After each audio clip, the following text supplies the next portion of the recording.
tampilan platform yang berbeda itu bisa membuat customer kita memutuskan hal yang berbeda. Aku lebih suka pakai platform ini walaupun layanannya sama, misalnya kan begitu. Karena lebih mudah, karena lebih cepat.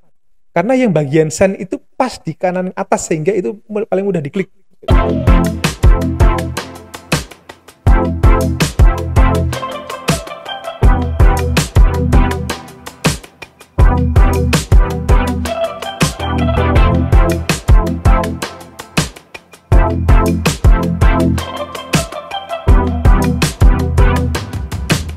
Halo, selamat pagi. Perkenalkan, saya Teddy, komisaris dari Layan.id. Hari ini kita akan berdiskusi tentang tren bisnis proses di industri.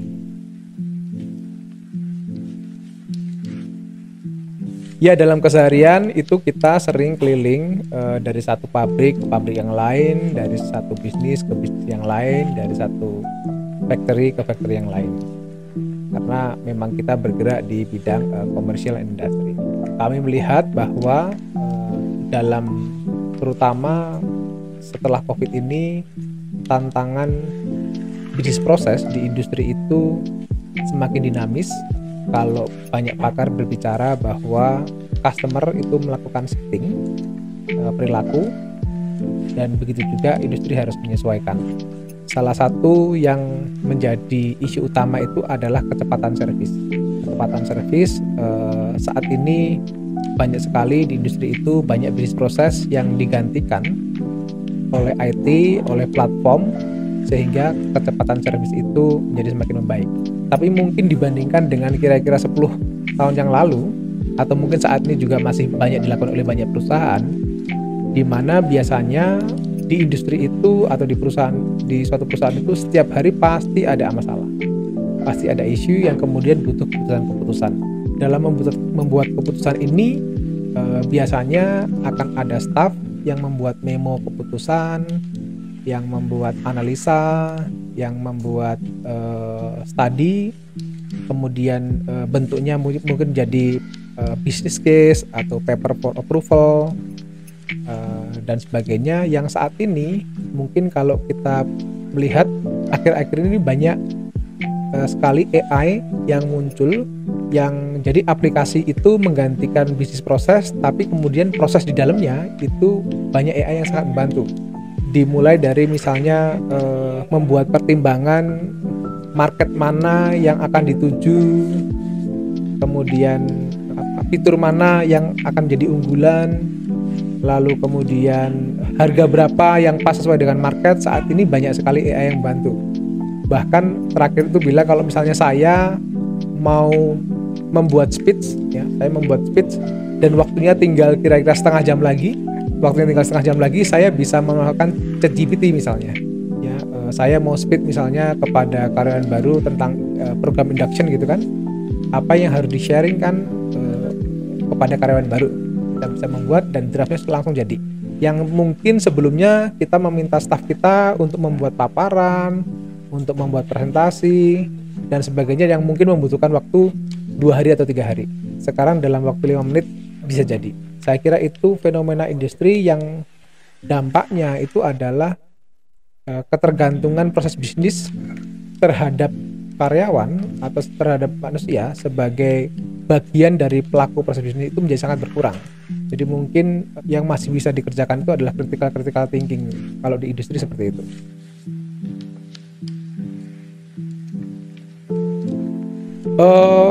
Hampir semua proses industri. Biasanya itu suatu perubahan itu biasanya terdampak di satu industri yang paling dekat. Let's say misalnya industri service atau industri keuangan, terus kemudian nanti berdampak kemudian ke produksi, ke industri logistik dan sebagainya. Saya merasa bahwa dalam beberapa saat ke depan proses bisnis ini akan mencapai satu tatanan yang baru, di mana speed of service menjadi standar, kemudian mencapai standar tertentu ya. Terus kemudian the way to make decision, bahkan the way to produce awal ini itu bisa. Misalnya sekarang ada ini ya 3D printing. Jadi kalau dulu tuh misalnya saya membuat prototype ya, membuat itu mungkin butuh waktu berhari-hari, berminggu-minggu. Sekarang dengan tools yang namanya 3D printing itu bisa dalam waktu 1 hari, bahkan mungkin setengah jam atau 1 jam. sehingga keputusan menjadi lebih cepat untuk diambil.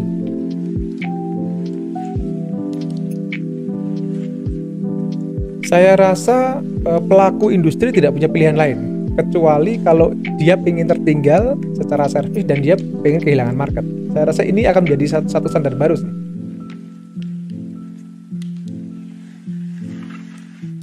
Oh enggak, gampang itu, tanya ChatGPT. Iya kan, semua permasalahan saya pikir bisa. Karena non katanya bahkan Layana ya, itu developernya itu bisa tanya ke ChatGPT untuk tahu codingan gitu, misalnya gitu.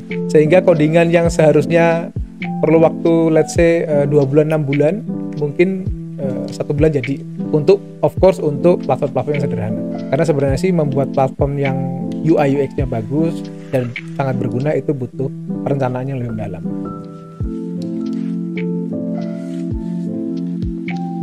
Ketika kita mulai ada keresahan, ketika misalnya ada komplain dan komplainnya itu melebihi satu standar, atau ketika kita seperti tidak melakukan apa-apa tapi service level kita turun, atau misalnya ada satu pekerjaan yang deadlock, itu adalah titik-titik di mana simpul-simpul itu harus dibenerin gitu. Kalau yang saya percaya itu adalah kalau misalnya satu ekosistem pekerjaan itu ada yang mandek, pasti ada satu proses yang kemudian tidak balance. Langkah awalnya yang paling saya rasakan ya, yang saya dapat advice dari banyak pelaku industri itu adalah tadi itu. Misalnya begini, perusahaan itu merasa sudah memberikan harga yang maksimal, tapi kenapa kalah dengan kompetitor? Apa ada yang salah dengan struktur produksinya, dengan struktur pricingnya? Itu kemudian dianalisa, apakah ada proses bisnis ataukah ada material yang kemudian itu overpriced sehingga tidak kompetitif. Let's say misalnya dari satu ini ditemukan bahwa ada satu proses bisnis yang banyak tergantung kepada kemampuan manusia, dan ternyata itu kemudian bisa diganti dengan let's say sistem gitu ya. Misalnya apa yang seperti dilakukan di Layana itu biasanya untuk memonitor satu plan ya, kan banyak sekali faktor yang bisa dimonitor ya. Mulai suhu kita harus monitor, tekanan harus monitor, karena supaya plan itu berjalan dengan baik. Plan itu kan tidak boleh berhenti. Jadi harus ada preventive action. Nah selama ini mungkin yang dilakukan adalah dilakukan pencatatan manual. Jadi ada karyawan yang keliling sekian puluh orang di plan yang sekian hektar untuk mencatat semua indikatornya bahwa indikator sesuai. Dengan sekarang bertumbuhnya microcontroller, ya, microsensor atau industrial sensor, itu semua indikator-indikator itu bisa diambil real time, ya, ditarik datanya real time sehingga keputusan-keputusan itu menjadi lebih cepat dilakukan tanpa harus ada yang datang ke site itu. Dan kalaupun misalnya gini, ada satu kerusakan di satu pipa begitu ya, jaraknya itu kalau di pabrik itu let's say harus naik golf car gitu ya, atau mungkin harus naik motor gitu yang kira-kira diameter 10 menit. Ketika tahu rusaknya apa, baru balik lagi ke gudang untuk mengambil materialnya ya, atau penggantinya. Balik lagi mungkin pipanya sudah bocor atau sudah meledak. Tapi dengan indikator yang ditarik di depan tadi itu, mungkin si engineer ini ketika datang sudah membawa kira-kira apa saja yang rusak gitu. Sehingga kejadian-kejadian itu menjadi lebih mudah ditangani gitu. Nah, dampaknya apa terhadap pricing misalnya ya? Dampaknya terhadap pricing adalah aktivitas itu ternyata membesarkan overhead ya. Dengan implement sistem itu maka overhead menjadi turun sehingga cost ya itu menjadi turun, sehingga kemudian price-nya menjadi lebih kompetitif. Nah, tantangan bagi kita itu akhirnya adalah bagaimana kita adapt dengan semua skill-skill yang dibutuhkan, yang mungkin bukan skill-skill yang kalau saya bilang tadi itu yang sudah digantikan oleh teknologi. Makanya sekarang itu muncul skill-skill yang konsepnya misalnya adalah lateral thinking, kemudian teamwork, ya, connecting the dot, kemudian make decision. Itu menjadi skill-skill yang mungkin 10 tahun yang lalu itu hanya dimiliki oleh pengambil keputusan tingkat atas. Sekarang ini kita sebagai karyawan harus punya itu. Atau untuk mendukung yang pengimplementasian sistem itu, sekarang mungkin yang paling dibutuhkan adalah cyber security, karena seefisien-efisiennya sistem itu kalau tidak didukung dengan keamanan yang sesuai, ya akan ada kemungkinan dibobol dengan kerugian yang justru mungkin lebih besar dibandingkan dengan dilakukan oleh manual. Beberapa perusahaan saat ini sedang menggaungkan, dan saya paling sering dengar kalau kunjungan ke pabrik-pabrik, ke perusahaan-perusahaan itu ada istilah namanya capacity building. Jadi itu adalah aktivitas mungkin saat ini adalah peran human capital atau people development ya. Itu untuk bagaimana karyawan yang ada ya, staff yang ada itu kemudian dinaikkan capacity buildingnya sehingga bisa adjust dengan kompetensi yang dibutuhkan untuk industri ke depannya.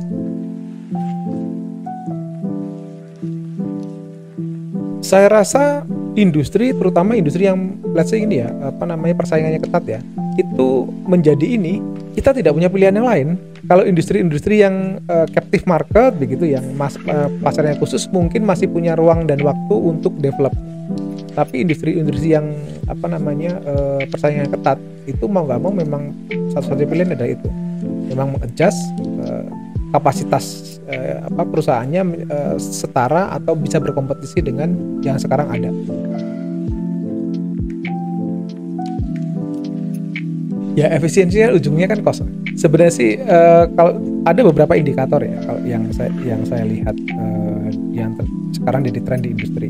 Yang pertama adalah speed mendeliver produk dari perusahaan ke customer, distribution modelnya itu yang pertama. Yang kedua adalah standar service, standar produk, dan standar ini supply chain. Yang ketiga itu adalah kalau saya bilang tadi itu kompetisi harga, kompetisi pelayanan, itu menjadi sangat penting. Mungkin kalau saya bisa berpendapat beberapa waktu yang lalu 10-20 tahun lalu mungkin ada beberapa perusahaan yang monopoli, atau kalau enggak oligopoli lah. Jadi hanya beberapa perusahaan yang menguasai satu industri begitu kan. Saat ini kalau saya bilang si perusahaan monopoli ini ya sekarang mulai belajar marketing. Yang dulu nggak perlu jualan, yang dulu service-nya sangat standar, sekarang customer punya pilihan yang lain. Sehingga itu menjadi tantangan gitu, untuk si perusahaan yang monopoli ini. Kemudian mereka mulai mengembangkan bisnis, mengembangkan marketing. Kalau Mas tahu 20, 30, 40 tahun yang lalu, perusahaan logistik retail itu tidak banyak. Bahkan mungkin dikuasai atau sebagian market dikuasai oleh perusahaan yang warna orange, BUMN warna orange. Ya, tiba-tiba dalam 5 tahun terakhir ya, ketika justru malah e-commerce itu booming, itu tiba-tiba muncul banyak perusahaan logistik baru yang lebih cepat, lebih tepat waktu, kemudian lebih tertracking, yang kemudian kalau saya bilang merubah standar industri dan meletakkan satu standar industri di satu titik tertentu, dan itu merubah banyak hal. Kira-kira itu salah satu contoh yang nyata.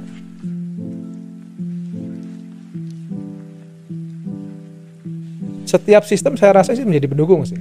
Kalau misalnya kita adalah manajemen yang dari perusahaan itu, pasti kan fokusnya itu kan adalah produk, service, dan how to deliver it kan. Nah, sistem apapun itu pasti menjadi mendukung bisnis untuk supaya tadi itu lebih cepat, lebih tepat, lebih baik, lebih terstandar. Itulah kemudian yang muncul dari lebih cepat, lebih tepat itu muncul kemudian, let's say kalau di sistem itu kan UI UX gitu kan. Tampilan platform yang berbeda itu bisa membuat customer kita memutuskan hal yang berbeda. Aku lebih suka pakai platform ini walaupun layanannya sama, misalnya kan begitu. Karena lebih mudah, karena lebih cepat. Karena yang bagian send itu pas di kanan atas sehingga itu paling mudah diklik. Yaitu akhirnya perangnya menjadi seperti itu. Jadi tidak hanya masalah back end-nya, tapi juga masalah tampilannya, ya, masalah preferensi, mungkin malah warna, ya. Misalnya ada yang pernah ngasih riset bahwa kalau di Indonesia itu warna yang paling pas di sini adalah biru atau hijau gitu kan, sehingga beberapa perusahaan yang berwarna lain, seingat saya melakukan rebranding gitu, sehingga warnanya menjadi biru dan hijau misalnya gitu.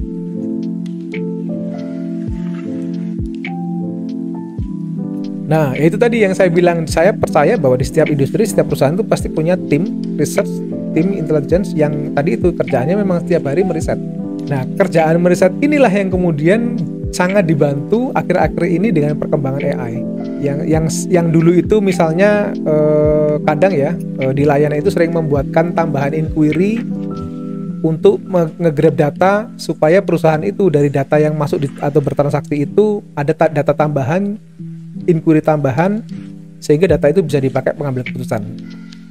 Tapi kemudian dengan adanya perkembangan AI sekarang ini, banyak sekali data di market proses di market itu yang bisa dibantu dengan AI. Yang paling gampang misalnya lah Mas, kontrak ya, misalnya kontrak bisnis. Kontrak bisnis, kalau Mas dulu bekerja zaman saya masih muda itu, ya satu staf legal membuat satu kontrak, direview oleh supervisornya, direview lagi oleh manajernya, diparaf, kemudian baru ke pemutus. Ya, kalau pemutus masih ada kata-kata yang oke, balik lagi ke stafnya, ya kan ada typo, grammar yang salah, balik lagi ke stafnya, ke supervisor, ke manajer, ke pemutus. Balik 2-3 kali itu kira-kira satu kontrak itu bisa hampir 2 minggu. Nah sekarang itu ada AI banyak ya yang mungkin bisa membantu membuat suratnya, ngedraft bahasa legalnya, memperbaiki grammarnya sehingga nggak ada typo, sehingga mungkin tadi itu posisi supervisor sudah nggak begitu dibutuhkan. Jadi dari si pembuat langsung ke manajer, langsung ke pemutus.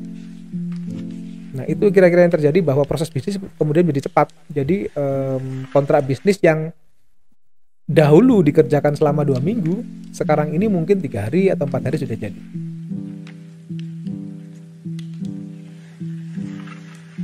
Tidak sih kalau menurut saya tidak.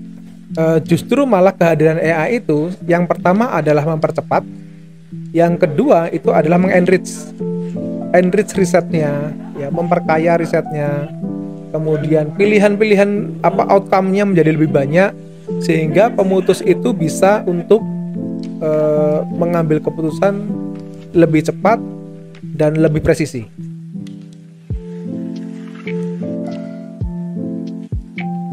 Saya ada dua hal. Yang pertama, ini sebenarnya sih adalah opportunity untuk profesi baru. Jadi di organisasi atau perusahaan yang sudah established, yang sudah besar, sudah rapih, mereka pasti punya cara dan SOP ketika ada migrasi atau transformasi sistem. Mereka punya orangnya yang kompeten, mereka punya prosedur yang sudah ada, ya kan, dan mereka punya cara bahkan sampai dengan kira-kira budgetnya berapa, ada budgeting analitik. Itu hal yang pertama. Hal yang kedua adalah organisasi, institusi atau perusahaan yang sedang gagap dengan perubahan itu.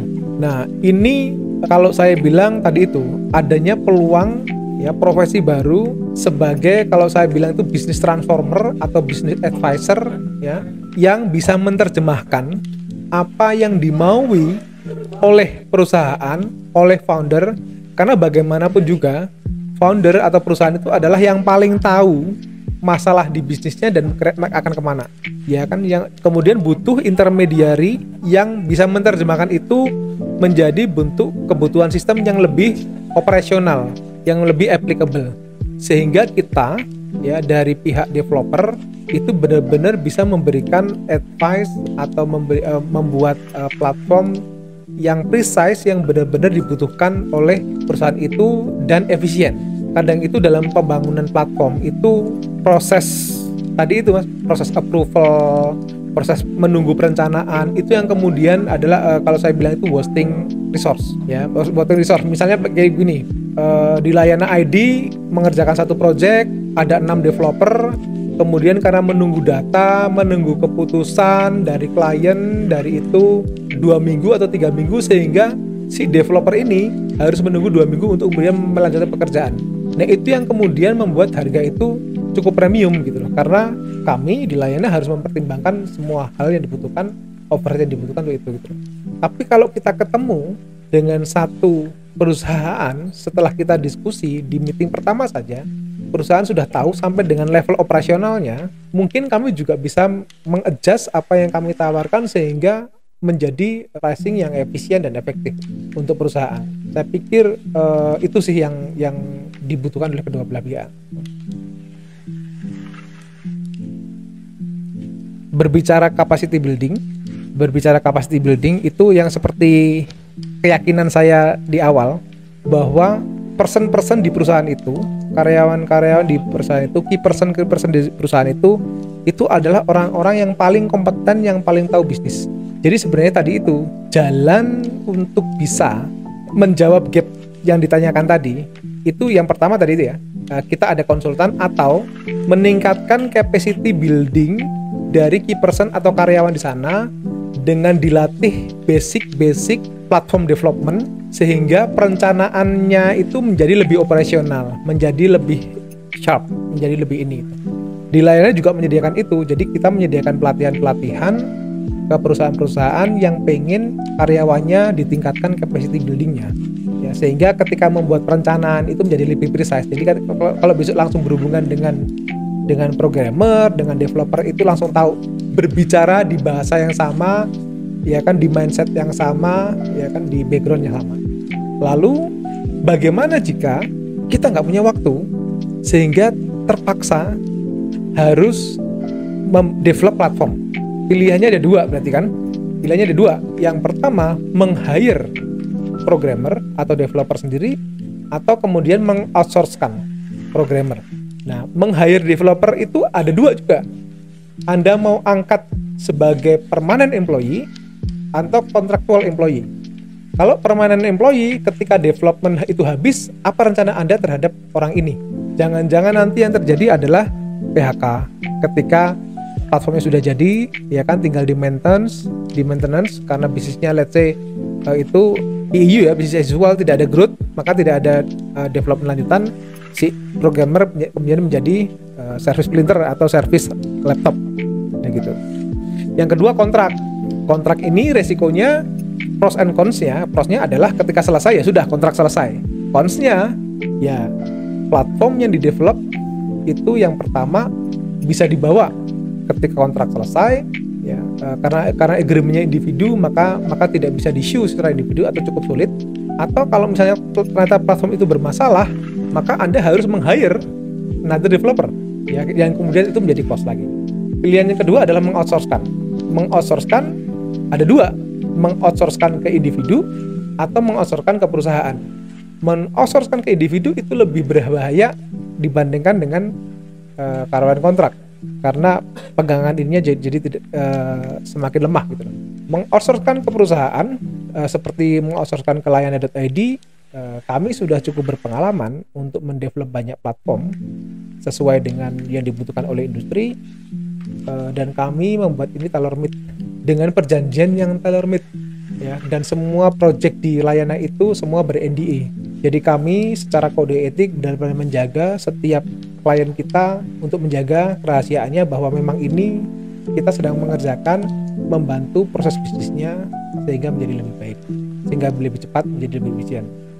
Kami sendiri secara internal itu memiliki SOP pengerjaan platform yang tidak mungkin diselesaikan oleh satu orang. Jadi ketika satu orang itu, ya amit-amit jangan terjadi begitu ya, itu membawa kabur codingan, ya paling sebagian codingan gitu. Kecuali kalau ada ya secara bersama-sama, ya kan, melakukan ini, berarti itu memang fraud dan memang itu harus diproses secara hukum. Tapi yang terjadi adalah memang kami bertumbuh dari case by case di setiap perusahaan, dan kami semakin percaya diri untuk membantu lebih banyak perusahaan untuk mengefisiensikan proses bisnis.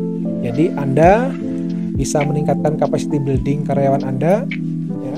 Kami ada service untuk pelatihan. Anda bisa meng-outsourcekan platform development ke kami, baik ke perusahaan atau ke dedicated developer. Kami menyediakan service untuk dedicated developer. Jadi ada developer itu merupakan karyawan layannya yang kami dedicatedkan ke perusahaan itu untuk mendevelop sampai dengan platform itu jadi.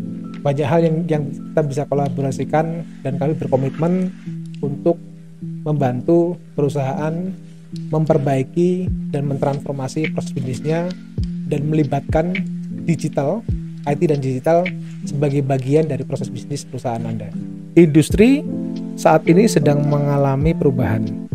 Perubahan itu dipicu karena perilaku dari customer kita juga berubah, terutama setelah pandemi. Perusahaan itu tidak punya pilihan lain kecuali menyesuaikan dengan perubahan yang ada, atau kita akan mati. IT dan digitalisasi industri itu adalah sesuatu yang harus dilakukan dan menjadi pendukung untuk memperbaiki proses bisnis. Dalam proses digitalisasi ini, perusahaan dapat melakukan 3 hal. yaitu meningkatkan capacity building dari karyawan yang ada sehingga mampu menjadi developer. Yang kedua itu adalah mendevelop platform yang dapat dilakukan dengan meng-hire developer sendiri atau bermitra dengan perusahaan seperti Layan.id. Dan yang ketiga itu adalah membuat platform yang benar-benar berguna, yang benar-benar dibutuhkan, supaya apa yang dibuat itu tidak sia-sia. Demikian dari saya, Teddy, Layanan.id. Terima kasih.